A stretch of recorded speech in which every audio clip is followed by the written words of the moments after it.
You know that feeling, right? When you have a really strong opinion about something, but you just can't find the right words to get it out?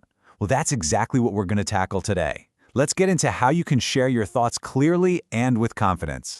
So, let's just jump right in with this one. Most adults think teenagers are rebellious. What's your first reaction? Do you agree? Disagree? Whatever that gut feeling is, just hold on to it. We're about to give you the tools to talk about it. And this is the real challenge, isn't it? It's easy to have an opinion, but actually saying it in a way that makes people want to listen, well, that's a whole other skill. And it's a skill we're going to start building right now.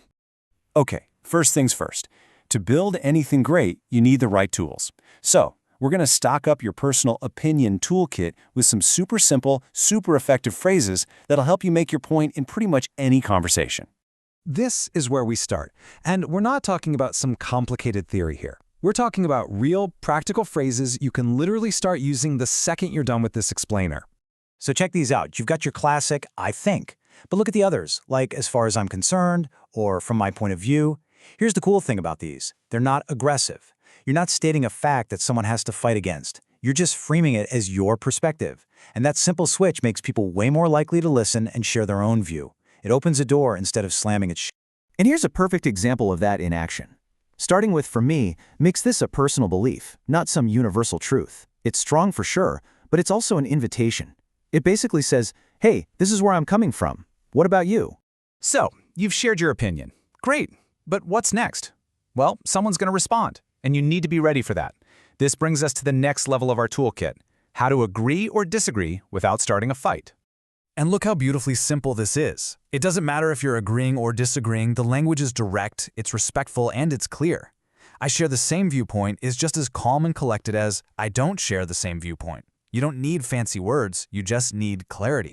And this quote just hits the nail on the head, right? These phrases aren't about winning an argument, they're about building understanding.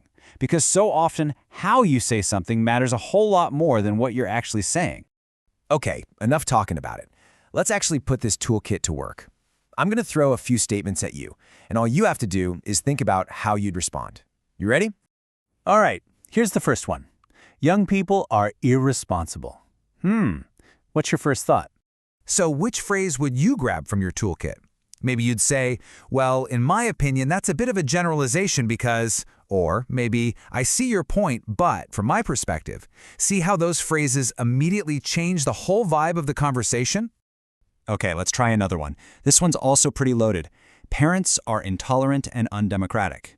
Whoa, that's a strong statement. So how would you handle this one? Would you go with, from my viewpoint, or maybe a simple, I don't really think so? Just running through these scenarios in your head is like exercise. It builds that muscle memory for when you're in a real conversation.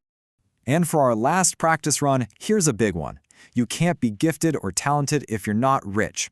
This one touches on some really deep ideas about fairness and opportunity. And that's really what this is all about. One of those simple little phrases like, as I see it, can be the key that unlocks a really important, powerful conversation. It all starts right there. So let's pull all these threads together. Why do we even care about this stuff? Because this is about more than just talking. It's about getting good at the art of dialogue. And you know what? It really comes down to these 3 simple steps. 1. Say what you think clearly. 2. Actually, truly listen to what the other person says. And 3. Respond with respect. That's it. That's the entire recipe for a healthy, productive conversation. Because at the end of the day, that's what we're aiming for. It's not about being right, it's about understanding and being understood.